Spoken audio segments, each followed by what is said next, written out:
Olá, ouvinte. Você acompanha agora o episódio número 3 do podcast História com Z, um projeto dedicado às histórias e culturas indígenas.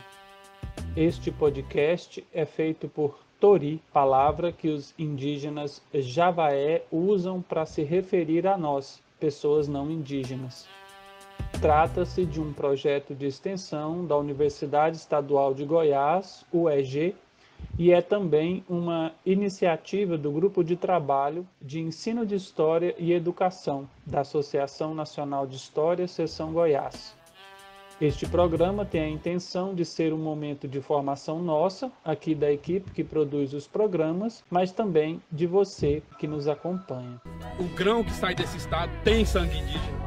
A carne que sai desse estado tem sangue indígena. Tem sangue de criança indígena. Este episódio foi gravado em 21 de dezembro de 2020 e nele nós concluímos a leitura e a discussão do texto A Atuação dos Indígenas na História do Brasil, revisões historiográficas de Maria Regina Celestino de Almeida, publicado em 2017. Vocês conferem o link para acessar o artigo na descrição do episódio.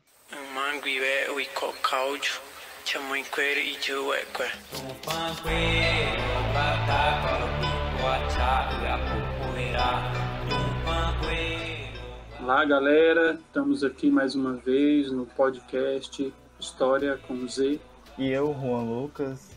Olá a todos e a todas. Nesse episódio a gente termina a leitura e o comentário do texto A Atuação dos Indígenas na História do Brasil, revisões historiográficas, da autora historiadora Maria Regina Celestino de Almeida.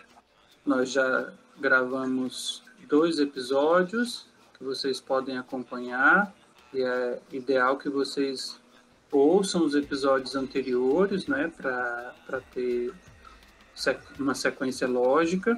E porque a gente é muito legal também. Vale a pena. A gente vai ficar mais legal com o tempo, eu acredito. Também é. Então, protagonismo indígena, interações étnico-sociais e relações de poder. Ao demonstrar o protagonismo dos índios na história do Rio de Janeiro, minha pesquisa soma-se à de outros colegas para evidenciar que o domínio colonial português na América não prescindiu de acordos e negociações com os povos indígenas. O mesmo pode-se afirmar em relação a vários outros atores subalternos, como destaque para os africanos e seus descendentes, tal como os historiadores da escravidão já vêm revelando desde os anos de 1980. As interações políticas, sociais e culturais entre os índios, africanos e vários outros atores eram intensas e, quando analisadas de forma articulada, propiciam novas compreensões sobre suas próprias escolhas e atuações, bem como sobre os processos históricos nos quais se envolvem, incluindo as relações de poder em diferentes instâncias. Isso tem sido particularmente visível em pesquisas que relacionam índios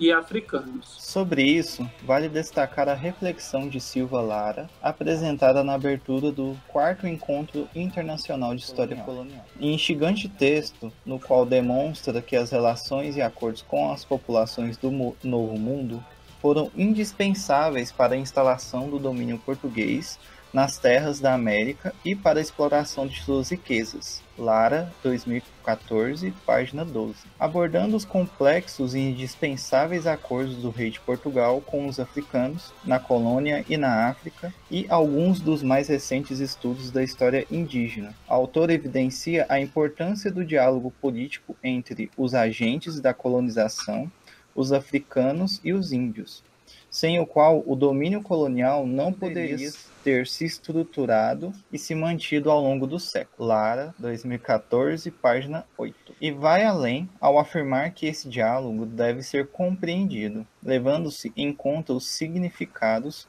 próprios que os autores subalternos atribuíam aos acordos. Essa parte do texto, na verdade, ela vai falar sobre as políticas internas que esses povos subalternos, segundo ela, atribuíam a esses acordos que eles faziam com os portugueses, né? Na instalação do domínio português nas terras da América e para a exploração de suas riquezas. Aí ela vai dizer depois, abordando os complexos e indispensáveis acordos do rei de Portugal com os africanos. Ou seja, não eram situações pacíficas de um lado, por exemplo.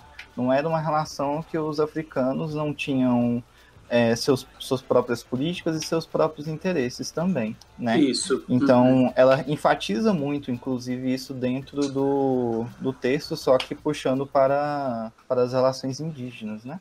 Sim, e é importante a gente ter essa concepção porque ela garante tanto aos africanos e aos indígenas o estatuto de sujeito, de protagonista, né? Eles não são meros bonecos na mão dos colonizadores, facilmente manipulados, não é? Mesmo na condição de escravizados, mesmo na condição de categorizados como bárbaros pelos colonizadores, esses povos, eles são protagonistas e o colonizador teve que negociar. Sem essa negociação do colonizador com os africanos ou indígenas, a colonização não teria se efetivado, né? É o que ela fala no parágrafo anterior, evidenciar que o domínio colonial português na América não prescindiu, né? não abriu mão. Eu acho ruim, só um parênteses, eu acho ruim escrever desse jeito, porque eu acho que didaticamente é mais assertivo você dizer o domínio colonial português dependeu de acordos e negociações com os povos indígenas. Aí fica uma escrita assertiva, muito mais efetiva na comunicação do que você dizer que o domínio colonial na América não prescindiu de acordos e negociações com os povos indígenas. O que você acha, Juan? Para quem não está acostumado com exercícios historiográficos, geralmente tem muita dificuldade para interpretar essas questões assim. O grão que sai desse estado tem sangue indígena. A carne que sai desse estado tem sangue indígena. Tem sangue de criança indígena. A autora, ela ainda coloca a citação da Lara sobre que o domínio colonial não poderia ter se estruturado e se mantido ao longo dos séculos sem que houvesse esse acordo, né, entre aspas, mais lógico que a exploração portuguesa ela não é diminuída por conta disso, mas que sem esses acordos e sem essas políticas também dos africanos e dos indígenas não poderia ter existido o período colonial da forma na qual ela foi, né? Sim, aí enquanto você falava, eu pensei, e daí, né? O que adianta o que muda no entendimento dessa história quando a gente percebe que Portugal precisou negociar com os africanos e indígenas? Bom, não muda o fato de que os portugueses vão se colocar nesse processo como os mais beneficiados, né?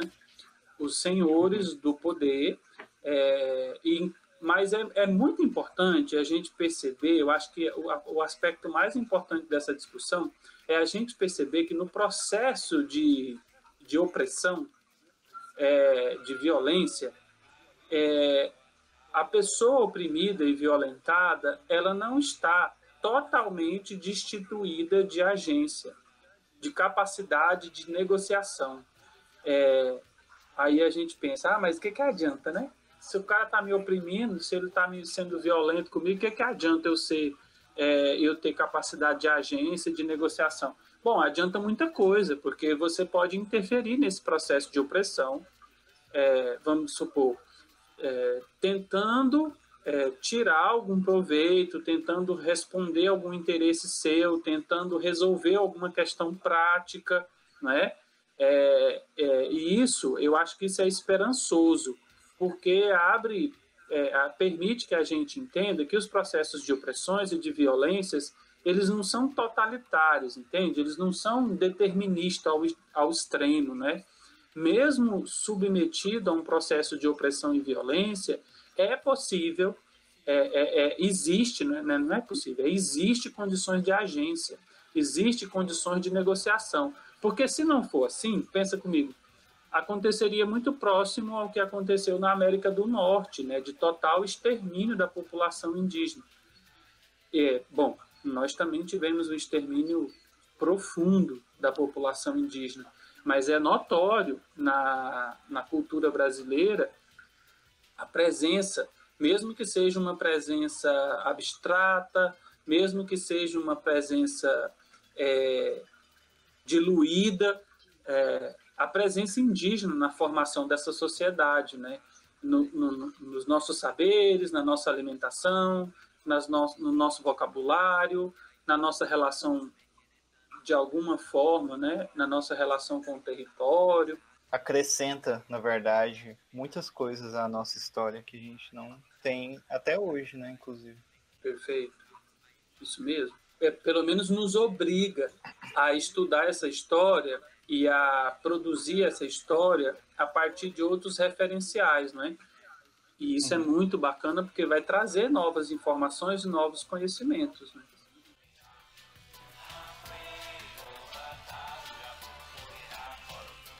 Bom, ideia semelhante encontra-se no texto introdutório da coleção Brasil Colonial, no qual Fragoso, 2014, afirma que a dinâmica da sociedade colonial só se esclarece quando se considera a presença e atuação dos mais variados agentes, entre os quais inclui a população que não comungava, ou seja, né, os não cristianizados, né, aqueles que não foram batizados.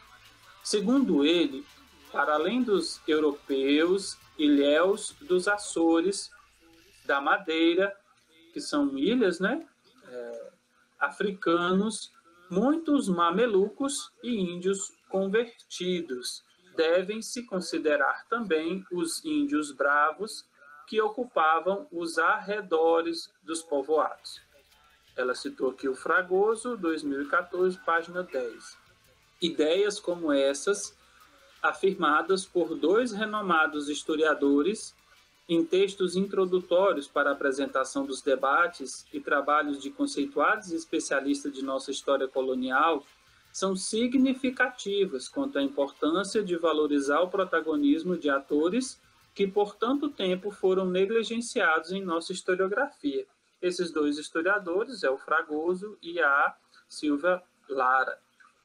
Então, eu estou tentando recapitular aqui o que a gente já tinha falado antes, e eu me lembrei de um livro da Marivonne Chaim, que é o livro Aldeamentos Indígenas em Goiás, se eu não me engano. Ele é um livro bem antigo, é de uma historiografia já um pouco antiga, mas ele é muito bom para entender as relações indígenas no Centro-Oeste, principalmente. E daí a Marivonne Chaim, ela vai colocar que os bororos, eles tinham uma relação com os portugueses de combate aos indígenas caiapós, que eram considerados indígenas bravos, ou índios bravos, nas palavras da autora, e daí eles usavam essa relação que eles tinham com os bororo para combater esses índios caiapós. E é interessante porque a Marivonne Chaim vai dizer assim, olha, mas teve um período também que os indígenas bororo, eles simplesmente não queriam lutar ao lado dos portugueses novamente, porque não era do interesse deles. Então isso já demonstra também essas relações políticas internas dessas etnias indígenas. Se a gente não cuidar da nossa cultura, dos nossos costumes, de manter viva a nossa identidade enquanto povo, né, enquanto povos diferenciados, a gente corre o risco de desaparecer. Bom, agora eu volto ao texto, então.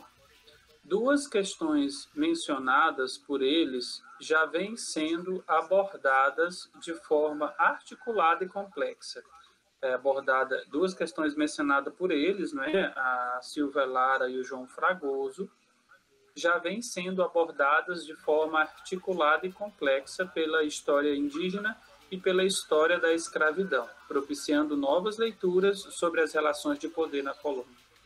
Refiro-me à inclusão dos índios bravos como sujeitos históricos, destacada por Fragoso, e a necessidade de reconhecer os interesses políticos dos vários povos envolvidos nos acordos estabelecidos com os portugueses, apontada por Lara. As variadas motivações que impulsionavam índios, aldeados e selvagens, e negros, africanos, crioulos, escravos, livres e forros, a estabelecer múltiplas e inconstantes relações de aliança e conflito entre si e com os outros agentes têm sido identificadas por inúmeras pesquisas interdisciplinares que buscam desvendar os significados próprios que eles atribuíam aos acordos realizados. Para isso, lançam mão do conceito de cultura política, de Bernstein, 1998, considerando seus próprios códigos culturais, suas percepções, suas lógicas cognitivas e suas vivências construídas e modificadas na dinâmica de suas interações. Os índios bravos também têm merecido mais atenção dos historiadores, sobretudo nas regiões de fronteira, repensadas a partir das interações entre eles e os demais atores, tanto na colônia quanto no Império Brasileiro. E aí, isso que ela afirmou, né, tá referenciado em Koch, 2004, Langford, 2002, Sena, 2013, Amantino, 2008 e Rezende, 2003. Reafirma, portanto, a importância das relações interétnicas e sociais entre os subordinados que, além de lhes darem importante referencial de identificação, como afirmou Schwartz, 1996, exerciam considerável influência sobre suas decisões e possibilidades de negociação entre eles próprios e com os agentes do poder.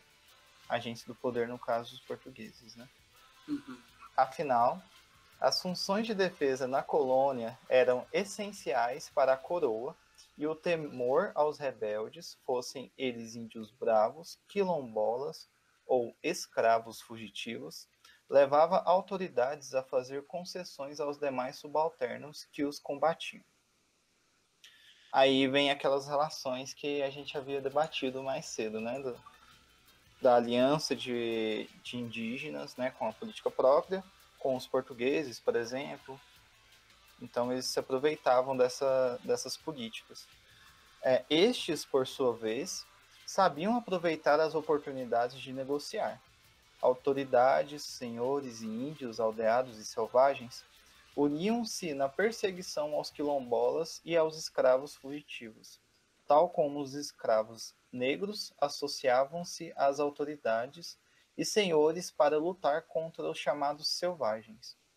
Referência de Moreira, 2010. Estes últimos também negociavam com os colonos e autoridades, pois entravam e saíam das sociedades envolventes, interagindo com os demais atores e passando, por sua vez, de uma categoria a outra.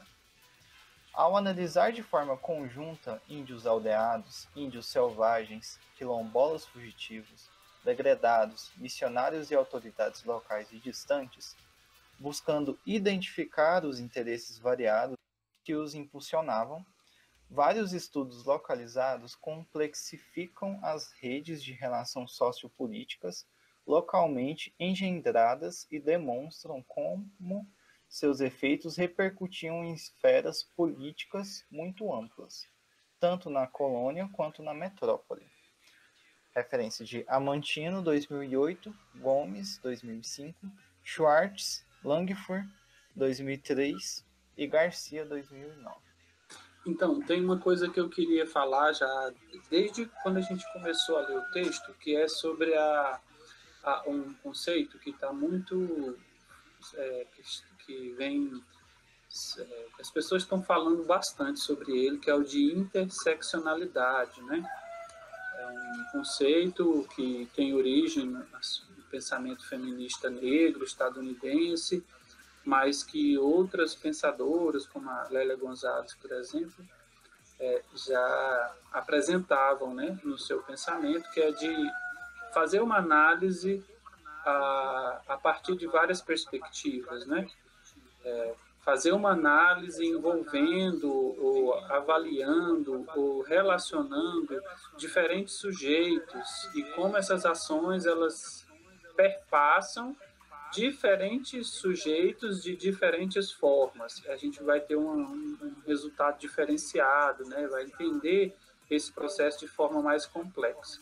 E é isso que ela está chamando a atenção quando ela mostra essa historiografia que está estudando a questão indígena em relação com a questão africana e com os tais, né, agentes do poder, que são os colonizadores portugueses. Então, ela não traz essa expressão, eu penso que ela não tem essa leitura dessa interseccionalidade, dessa abordagem interseccional, mas é evidente que ela está demonstrando que a historiografia se preocupa em fazer uma análise do passado, valorizando esses diferentes sujeitos nas suas relações. E aí, no começo do parágrafo que você leu, Juan, ela mostra que essas relações interétnicas entre esses diferentes sujeitos indígenas e os africanos escravizados, essa relação ela vai trazer um referencial de identificação para esses povos. E isso é muito legal, porque, pensa bem, antes da colonização, nós não temos uma categoria identitária genérica chamada índio. Esses povos, eles se entendem como povos, né? Eu sou craô, eu sou bororo, eu sou caiapó, entende? Eles se entendem enquanto povo. E eles têm uma construção étnica específica, né? Que eles mesmos produzem para si. Quando o colonizador entra no jogo com as intenções de domínio, isso vai dar outro estatuto para esses povos. Antes eles eram povos que viviam de acordo com as suas demandas, com as suas necessidades e as suas relações próprias. Quando chega o português colonizador, todos esses povos, o português colonizador vai ver todos esses povos a partir de uma dimensão única e vai chamar eles de indígenas. E a partir do momento em que esses povos começam a perceber que o processo colonizador vai unificá-los na categoria de indígenas, eles também começam a negociar e a jogar com essa categoria. Por exemplo, é esse processo que dá base aquilo que a gente acompanha hoje, na atualidade, né? O movimento indígena brasileiro, eles se veem, mesmo sendo de etnias diferentes, eles se veem impactados por processos muito parecidos, como, por exemplo, o fato de não terem terra.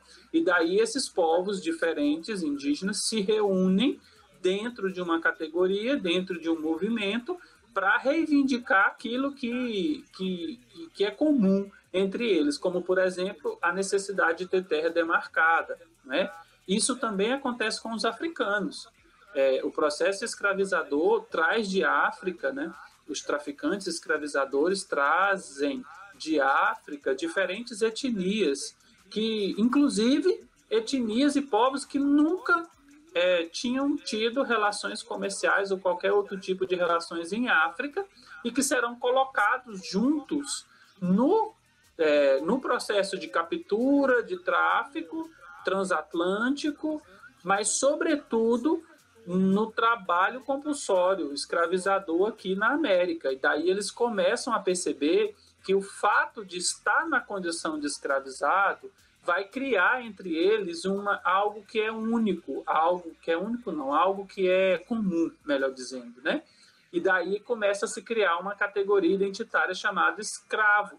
Então eles vão se entender como negros, como pretos escravizados por conta da colonização. E isso vai construir uma categoria, uma forma de relação, de unificação identitária, né? Hegemônica não, comum, né, entre eles. O grão que sai desse estado tem sangue indígena. A carne que sai desse estado tem sangue indígena. Tem sangue de criança indígena. Dentro do território brasileiro, existiam conflitos entre outras etnias, existiam, né, acordos também. Então, é uma complexidade. Não dá para a gente pensar o Brasil, ou o território que a gente chama de Brasil hoje, de uma maneira homogênea durante esse período, né?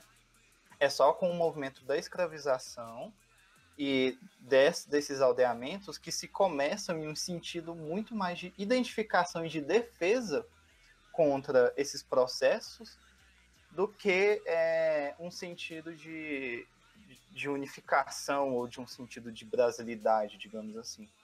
Perfeito.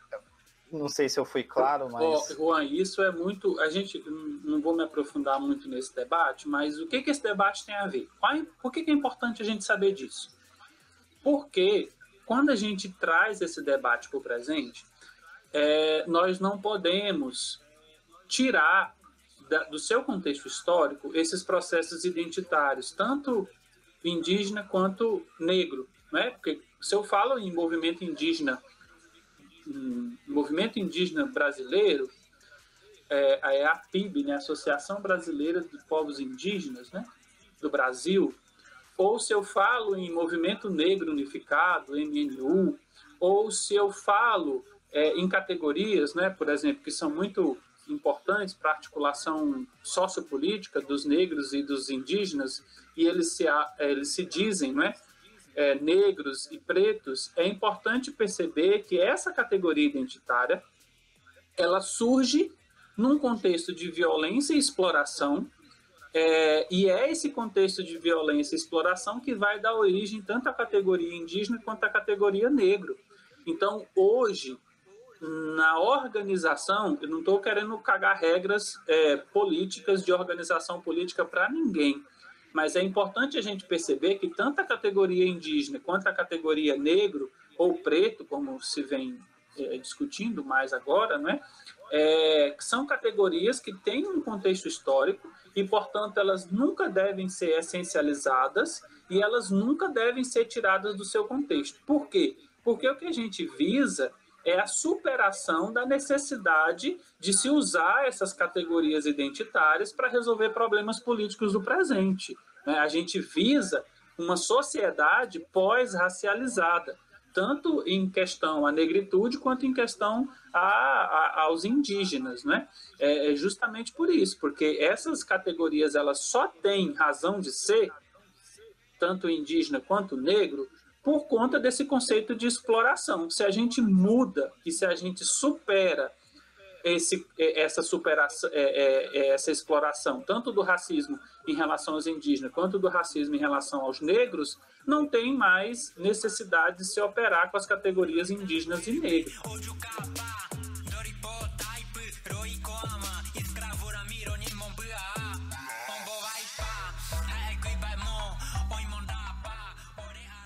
Então, voltando ao texto, né? A gente está aqui na página 33. Fundamentais para essas análises são as atuais tendências teóricas e conceituais da história política, que, incorporando as ideias de pacto, negociação e cultura política, complexificam as relações de poder, não só entre a metrópole e a colônia, como também entre os diversos agentes e instituições das várias instâncias político-administrativas dos dois lados do Atlântico. As ideias dicotômicas que presidiam estudos sobre as relações de poder entre colônia e metrópole, e aí eu vou fazer um parênteses, né, para falar sobre essas relações, essa ideia dicotômica, né? Que ideia dicotômica é essa? Aquela segundo a qual existia duas entidades, uma colônia, a outra metrópole, que a relação entre elas era só de um sentido, ou seja, a metrópole domina a colônia, a metrópole explora a colônia, a metrópole administra a colônia a partir dos seus interesses. Essa é uma visão dicotômica, não é? Que institui dois entes, a metrópole e a colônia, e diz que só havia um sentido unidirecional na relação entre ambas, que partia sempre em relação de poder, de interesse, de domínio, de governo, partia sempre da metrópole em direção à colônia. Ela está dizendo que a gente precisa superar historiograficamente essa visão, né? Ela já falou isso no parágrafo anterior que o Juan leu. Ela disse lá no parágrafo anterior, olha, as relações que se davam aqui no ambiente colonial repercutiam na metrópole e influenciava muitas decisões políticas na metrópole. Então, isso é muito interessante, né? A gente perceber de forma mais complexa essa relação entre metrópole e colônia para perceber isso, né? Que as relações dadas na colônia tinham reflexo e tinham impactos também na metrópole. Então, eu vou ler novamente a frase, né? As ideias dicotômicas... Você quer falar? É só importante falar também que a metrópole, no caso, que o Eusébio está se referindo, é Portugal. Tá? Interferiam diretamente nas decisões políticas de Portugal. Um parênteses também, Eusébio, que eu acho que é importante a gente conversar sobre, essa ideia de relações de poder. Eu acho que até você, melhor do que eu para falar sobre isso, eu acho que poderia esclarecer um pouco. Okay, repete sobre essa categoria, esse conceito de relações de poder, né? Então, tradicionalmente, a gente tem uma visão do poder no singular, até a própria palavra, poder. E isso tem consequências práticas para a forma como a gente entende as coisas. A gente sempre vai, como a gente parte de uma visão singular do poder, a gente sempre acredita, partindo dessa visão singular do poder, a consequência disso é identificar sempre um sujeito, um agente, um sentido para essas relações de poder. E aí isso é muito interessante, isso é muito bom, isso é muito positivo para quem está nesse lugar de poder. É muito importante para quem está executando o poder, para quem tem o poder nas mãos, é muito importante para uma pessoa poderosa que essa visão se perpetue, que a sociedade, que as outras pessoas achem que ele é o poder, que ele tem o poder, que tudo demanda dele, que ele pode tomar qualquer decisão, qualquer coisa, e que a gente está sujeito a ele. Essa é uma visão que favorece a situação e favorece os interesses dele. A gente precisa quebrar essa visão. Porque esse poder, ele não está dado de maneira total, absoluta, como se quer. Esse poder, ele precisa ser negociado. Esse poder, existe uma resistência, né? Todo poder pressupõe um processo de resistência, e que quando a gente fala que no singular, quando a gente está dizendo que o poder é só numa direção, é aquele que tem sobre aquele que não tem, que o poder parte daquele que possui o poder sobre aquele que não possui o poder, e aquele que não possui o poder está totalmente subordinado, dependente, determinado por quem tem o poder. Esse é um discurso muito ruim, ruim para quem é submetido, é ruim para o subalterno, e é muito bom para o colonizador, para o explorador, né? Por exemplo, vamos colocar isso em termos práticos. Dentro de uma casa, numa relação entre homem e mulher, uma relação abusiva, uma relação de violência. Quando eu entendo que o homem tem total poder sobre a mulher, ou que não existe possibilidades dessa mulher resistir ao poder, eu estou tirando a agência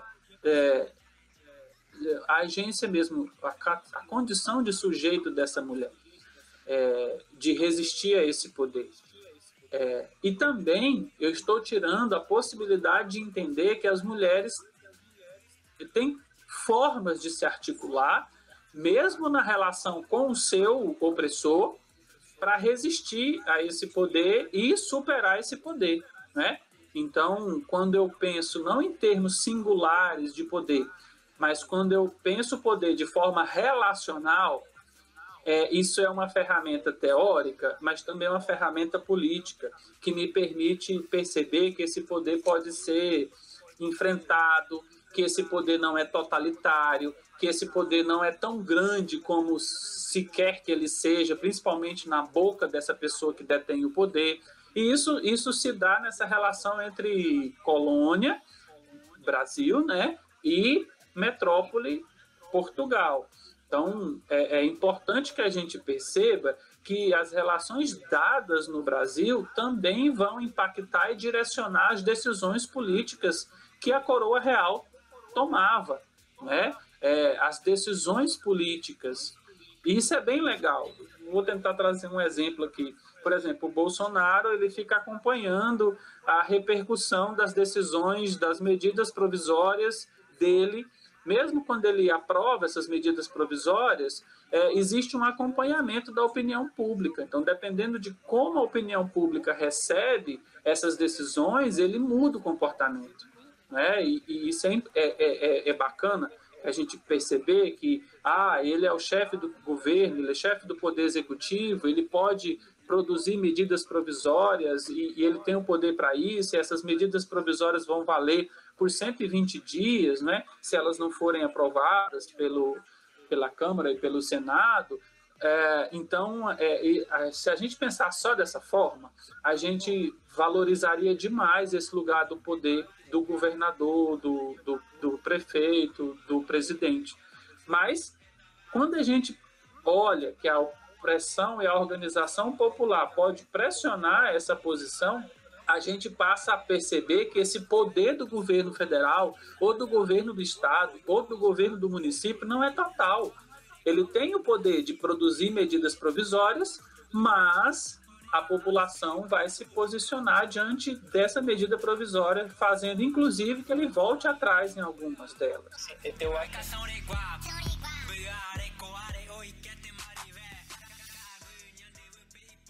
Então, retomando ao texto, as ideias dicotômicas que presidiam estudos sobre as relações de poder entre colônia e metrópole, bem como entre os chamados dominantes e dominados, dão lugar a concepções mais complexas que valorizam as dinâmicas internas das sociedades coloniais, incluindo as agências dos mais diversos atores, né?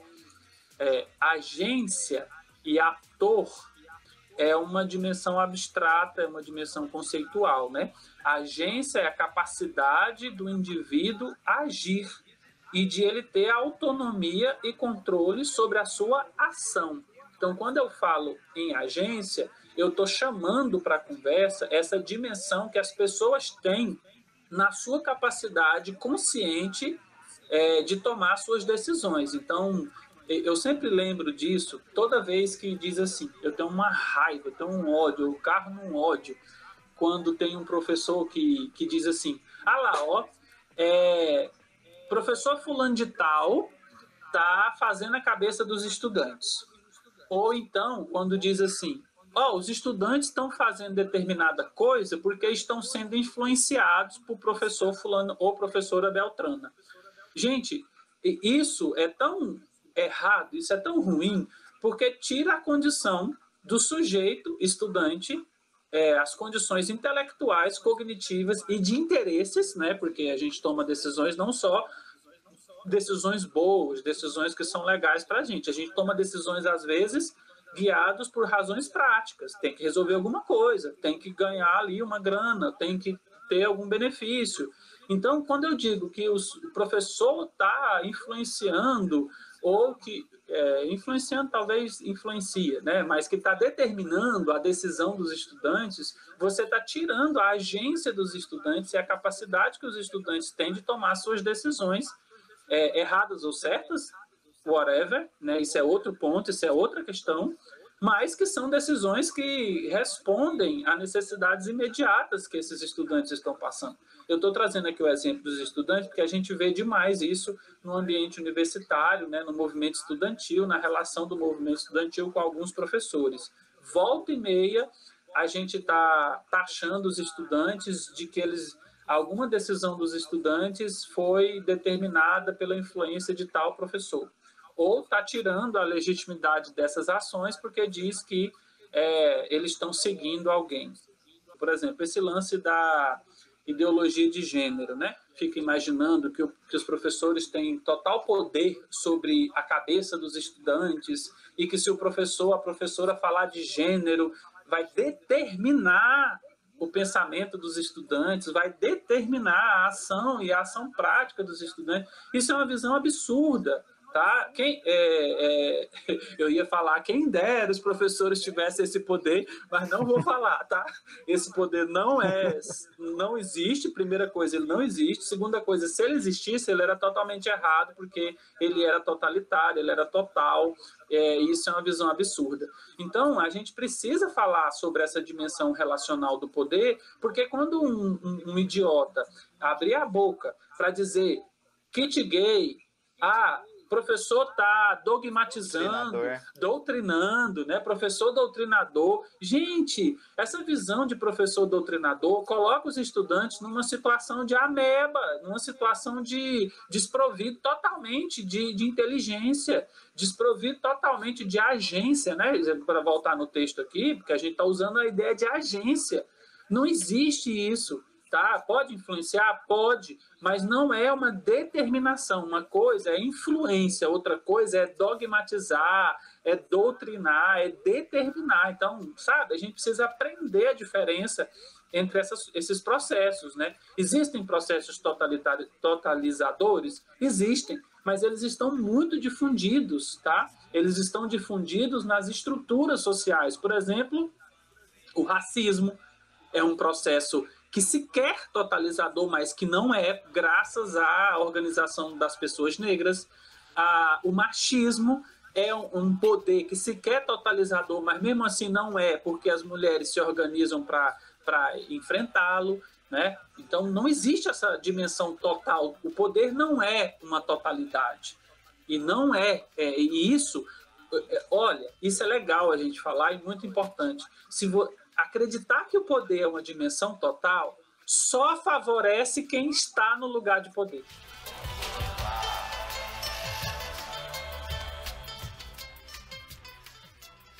A construção das leis e suas variadas formas e possibilidades de aplicação e uso para os diferentes agentes sociais são outro tema que tem se renovado sob novas perspectivas de análise. Compreendidas como resultantes de negociações e confrontos entre os agentes interessados e suas respectivas capacidades de fazer valer seus interesses, elas deixam de ser vistas unicamente como instrumento de legitimação de relação desiguais. Cara, essa frase é perfeita. Dá para escrever na lápide no túmulo. Vou ler de novo. Compreendidas como resultantes de negociações e confrontos entre os agentes interessados e suas respectivas capacidades de fazer valer seus interesses, elas deixam de ser vistas unicamente como instrumentos de legitimação de relações desiguais. Para além de propiciarem ganhos aos mais poderosos, elas comportam possibilidades de mediação através de brechas que permitem reivindicação aos menos favorecidos. Thompson, 1987. Aí ela está incentivando justamente a identificação das relações de poder, né? De você incentivar a identificação dessas relações de poder para as reivindicações dos menos favorecidos. Muito interessante mesmo essa parte. E é massa, como formação política, Juan, isso é muito massa, por quê? Porque mostra que historicamente e mostra que na prática toda e qualquer pessoa que sofre sobre a ação de determinado poder tem condições de se organizar para enfrentar esse poder, para barganhar. Entende a dimensão prática dessa ideia? Isso é poderoso politicamente. Isso mostra para nós uma dimensão de esperança. Porra, é foda. O patriarcado é foda? É foda. O patriarcado assassina as mulheres. Mas a gente precisa entender que o patriarcado não é absoluto e que as mulheres têm condições de enfrentar esse poder do patriarcado. E é até engraçado, porque você acabou de falar isso, mas as relações de poder, né, colocar no plural ao invés de colocar no singular, é até muito importante mesmo, porque eu estou refletindo sobre isso agora.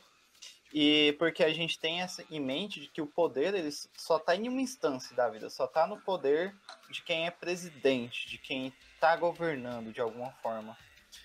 E a gente vê que as relações de poder, elas estão nas diversas, tanto instâncias como no nosso próprio cotidiano. Quando a gente vai em um hospital, a gente pode ver relações de poder. Quando a gente está em uma igreja, a gente pode ver relações de poder. Nas escolas, a gente está em uma constante relação de poder, tanto de professores com direção, professores com alunos, por exemplo.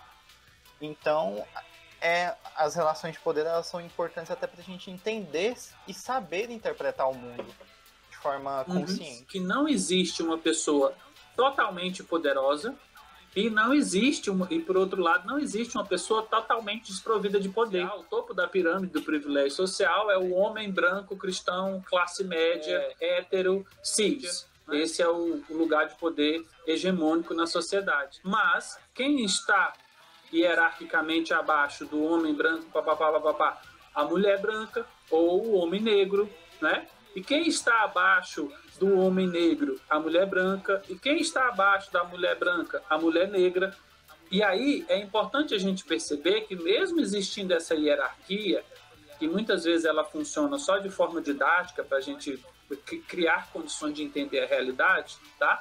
É importante perceber que mesmo as mulheres negras sendo colocadas numa situação de tamanha fragilidade social, que elas possuem poder. Por exemplo, se elas forem educadas, se elas receberem uma formação profissional, se elas receberem uma formação política, entende? Aí elas vão começar a se tornar agentes da sua situação social e negociar para desfazer ou para suavizar ou para superar essa dimensão de exploração absurda que elas vivem. Quando a gente vota em mulheres negras, a gente está colocando mulheres negras no centro do poder político administrativo e isso vai reverberar na perturbação dessa organização social em que as mulheres negras são tão fragilizadas.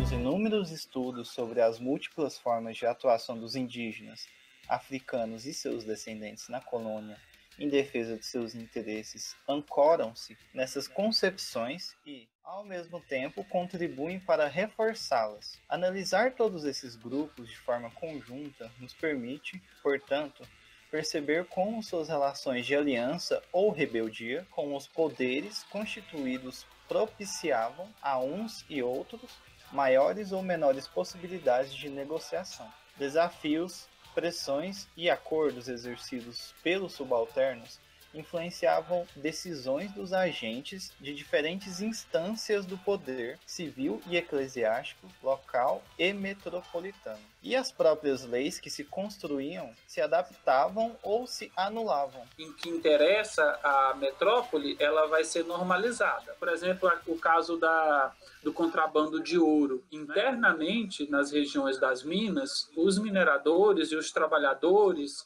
eles tinham condições de negligenciar o pagamento de impostos, de vender ouro sem pagar. Então, eram relações de poder. Só que essas relações de poder não são favoráveis aos interesses econômicos metropolitanos. Então, o que eles vão fazer? Instituir leis para penalizar quem sonegava o imposto do ouro. Então, essas relações que se dão na colônia, elas vão, inclusive, as leis vão não só se adaptar a elas, mas as leis vão surgir delas, né, para normalizar ou para combater o que se quer combater.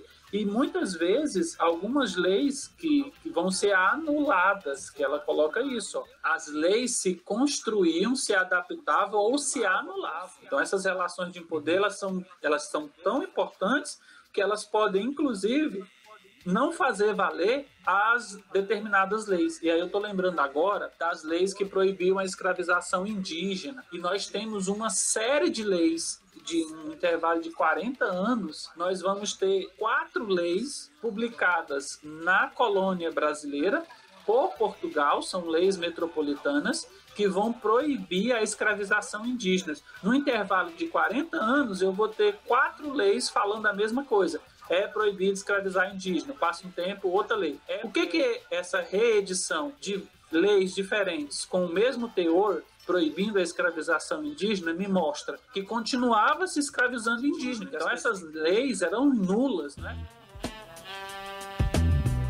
Considerações finais. Lembrando que os avanços historiográficos nos vários campos de saber caminham juntos e influenciam-se mutuamente. Convém considerar que a história indígena, beneficiada pelo desenvolvimento de pesquisas em outras áreas, renova-se continuamente, produzindo conhecimentos que possibilitam repensar vários outros temas, como procurei demonstrar ao longo deste artigo. Porém, retomando as considerações de Monteiro, 1995, e Lara, 2014, vale ressaltar que ainda temos muito que avançar, sobretudo no sentido de conectar histórias, pois ainda são poucos os historiadores que, voltados para outros temas, incorporam as contribuições da história indígena e da história da escravidão para repensar os seus próprios objetos de análise. Quando essa prática, ou seja, de conectar histórias, né, trazendo as contribuições da história indígena para a história da escravidão, quando essa prática de conectar essas histórias se tornar mais frequente, não tenho dúvida de que muitas outras revisões historiográficas serão feitas.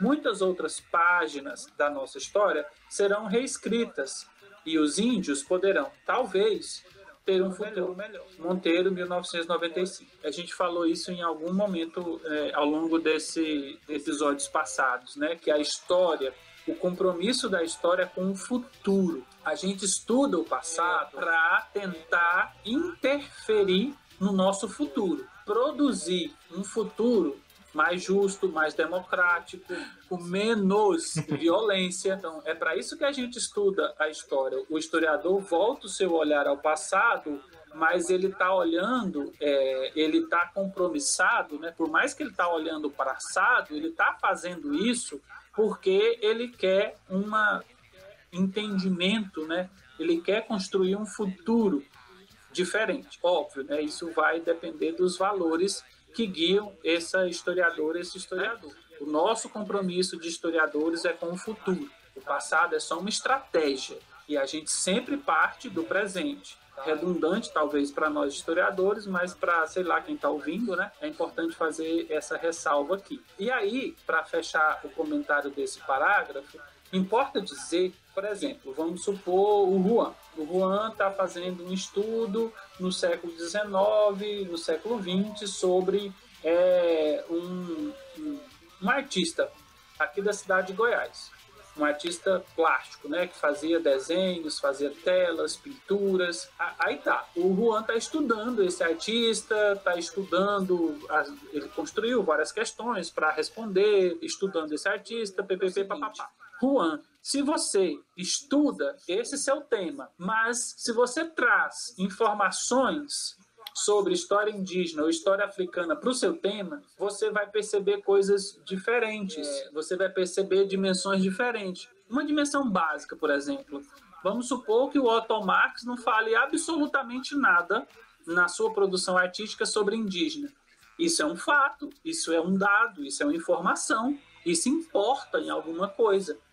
O que eu percebi, por exemplo, no meu processo de mestrado, é que o Otto Marx ele vai fazer questão de, nas suas representações, analisei pouquíssimas, tá? Eu analisei 3 documentos do Otto Marx, são desenhos de carvão, né, bico de pena, mas todos os desenhos que eu analisei dele, e eu analisei os desenhos que tinha a Igreja do Rosário, ele fazia questão de registrar pessoas negras, entende? Então, se eu não fosse uma pessoa que estivesse investigando história e cultura brasileira em Goiás, essa informação de olhar os desenhos do Otto Marx e ver que ele está representando pessoas negras ia passar batido e não ia me dizer nada. Mas como eu venho dessa tradição e quando eu olho para as coisas, eu vou tentar fazer o que ele disse, de conectar essas histórias, né? A gente precisa conectar essas histórias. O resultado dessa conexão de história vão ser entendimentos muito ricos e complexos, interessantes. O Otto Marx, você está falando isso porque eu realmente pesquiso o Otto Marx no meu TCC. ele vai representar principalmente o cotidiano, né? Cotidiano durante a infância dele, ele vai representar a memória, mas ele coloca bastante desse protagonismo mesmo. Eu não vou me aprofundar muito, porque eu realmente tô cansado. Eu vi que quando eu falei Otto Marx, você respirou fundo. Mas enfim, é impressionante mesmo como que a história ela tem esse poder de observar as coisas de uma maneira mais detalhada, né? O passado de uma maneira mais detalhada. Porque o sentido da história é realmente a gente revalorizar a cultura, principalmente as culturas que são vistas como subalternas hoje. Revalorizar principalmente a memória dessas culturas. Continuando a leitura, essa última observação de Monteiro aponta para o fato de que, para além da contribuição acadêmica que é apresentada, a inclusão dos índios como protagonistas em nossa história reveste-se também de extrema importância do ponto de vista social e político. Ao revelarem as atuações dos índios na história do Brasil, restituindo-lhes as condições de sujeitos, as novas interpretações são essenciais para desconstruir ideias preconceituosas e racistas, ainda muito presentes em nossa sociedade, sobretudo em regiões próximas às áreas indígenas. Para os índios, em especial, as novas narrativas têm o efeito de fortalecer sua autoestima, na medida que se veem representados como agentes de suas próprias histórias. Histórias de imensas perdas, derrotas, mortes, explorações e deslocamentos forçados,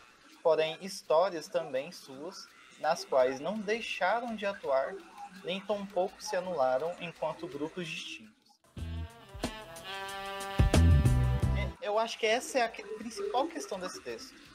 Porque a nossa ideia de que os índios são pessoas derrotadas, são pessoas que morreram, são pessoas que só sofreram explorações, ela vem no nosso imaginário, assim, a partir do momento que a gente consegue entender signos, a partir do momento que a gente consegue interpretar algo.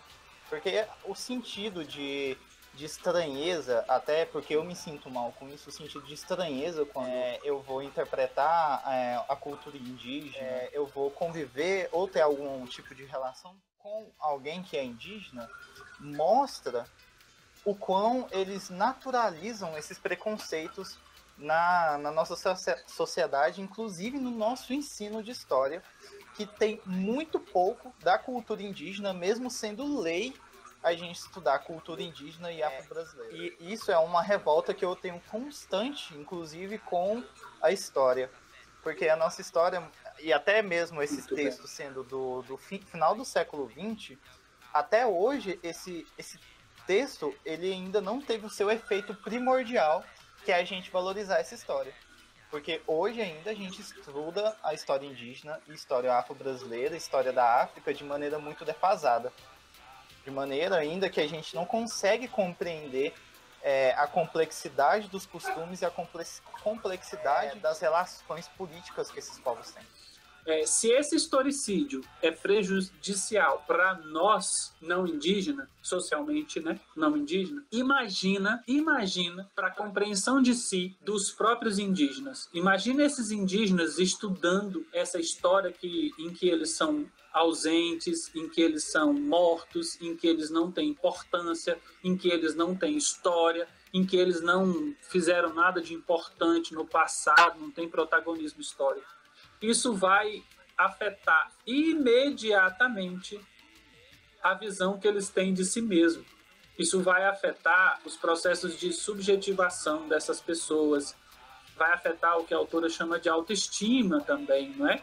A autoestima que é aquilo necessário para a gente se colocar na sociedade como pessoa, como sujeito, como indivíduo, né?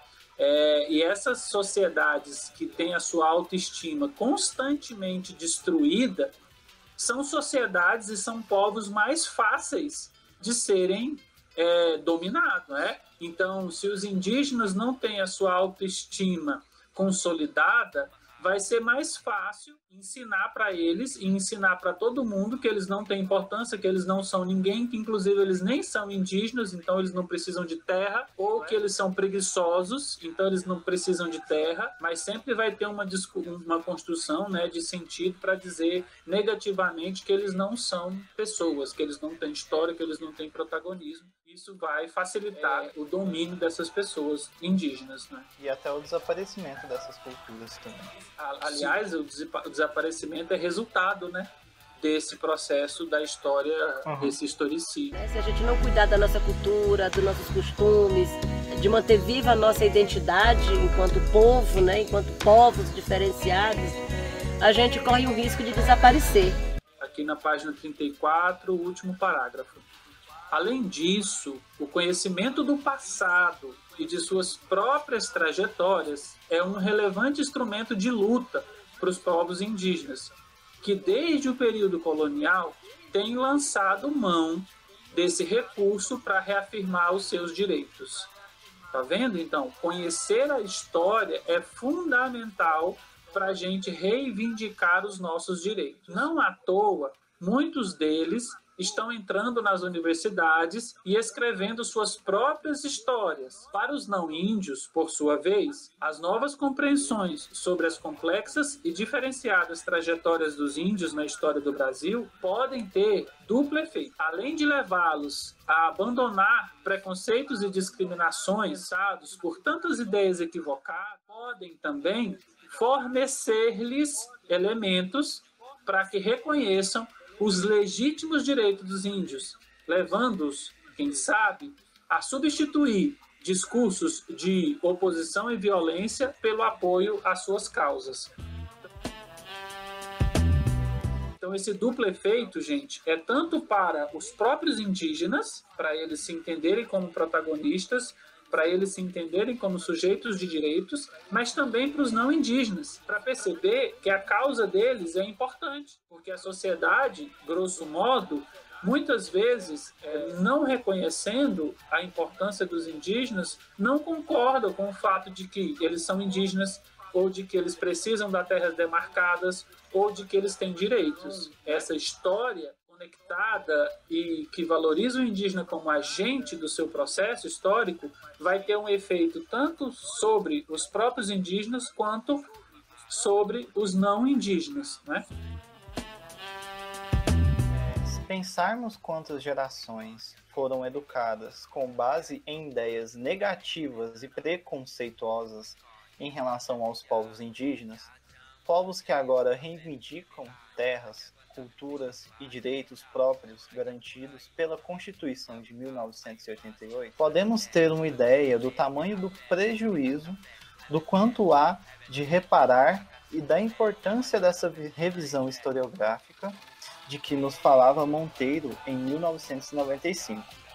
Reescrever a história do Brasil, incorporando os indígenas e vários outros povos, como os africanos e seus descendentes, na condição de sujeitos históricos, reafirmo, de fundamental importância do ponto de vista acadêmico, social e político. Um parágrafo melhor para encerrar esse texto eu não consigo vislumbrar. Aquele sentido de... aquele jargão que a gente tem, né? De um tapa na cara, né? O ponto de vista acadêmico, social e político. Sim. Ou seja, a academia ela tá aí nesse déficit de interpretação da história indígena já faz algum tempo, muito grande. Sim. Inclusive. O curso no qual o Juan estuda tem uma disciplina chamada História e Cultura Indígena, né? E a gente precisa se perguntar quantos cursos de licenciatura em História ou em Geografia ou em Matemática ou em Português ou em Sociologia ou Filosofia tem uma disciplina chamada História e Cultura Indígena, né? A gente precisa fazer essa pergunta e se não tem, a gente precisa fazer a pergunta, por que que não tem? Né? Qual a importância de se ter? Então, nós precisamos, esses professores não são os professores que vão atuar na educação básica. Então, como que um professor de matemática que vai atuar na educação básica não sabe, não tem uma informação mínima sobre a história indígena? Significa que esse professor, quando ele estiver ensinando os seus conteúdos em matemática, ele vai deixar de fora um conjunto de saberes, por exemplo, da etnomatemática, que muitas vezes está articulado e pode se articular com a vida dos estudantes. Por exemplo, se esse professor for trabalhar lá em Aruanã, é fundamental que esse professor, dando aula de matemática em Aruanã, ele dialogue a partir da matemática com os saberes matemáticos dos povos indígenas. E ele só vai conseguir fazer isso se ele tiver uma formação em história e cultura indígena, se ele tiver informação sobre etnomatemática. É importante que esse professor lá de Aruanã faça isso, mas é importante também que o professor, sei lá, de Goiânia faça isso, né? Mesmo que em Goiânia não tenha a presença, quantitativamente falando, de povos indígenas da mesma forma que tem em Aruanã, mas é importante. Eu penso, Zébio, que assim, levando em consideração a formação brasileira, né, como que esses processos e essas relações foram dadas, para Juan, o ensino de história indígena ele tem que ser dado em todas as instâncias, em todas as localidades possíveis no Brasil, em todas as escolas. Eu acho que para encerrar, né, essa discussão de hoje e desse texto, é importante a gente chamar a atenção da responsabilidade que o conhecimento histórico tem, seja no processo da pesquisa histórica e da produção do conhecimento histórico, seja no processo de ensino-aprendizagem de história. Porque esse conhecimento histórico, se ele valoriza o protagonismo indígena, ele vai trazer informações fundamentais para que essa população indígena seja reconhecida como tal e que a gente entenda a importância dos indígenas, dos saberes, dos fazeres, das tecnologias, das filosofias indígenas, da cultura indígena, das línguas, dos valores indígenas para a formação da sociedade brasileira. E, portanto, também reconhecer o processo de silenciamento, de esvaziamento feito, né, por esta sociedade colonizadora para apagar essa história. Então, a gente precisa entender o que está por trás desse processo de invisibilidade dos povos indígenas, o que a autora chamou de historicídio, né?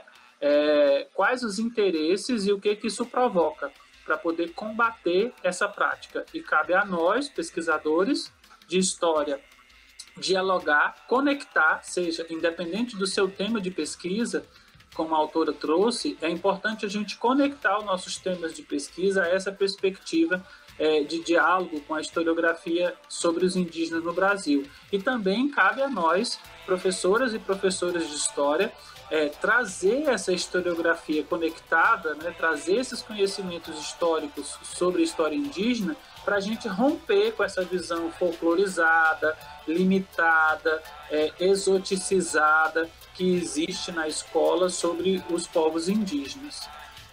O convite é para que a gente estude, leia, que a gente converse, mas principalmente para que a gente se torne professores comprometidos, né?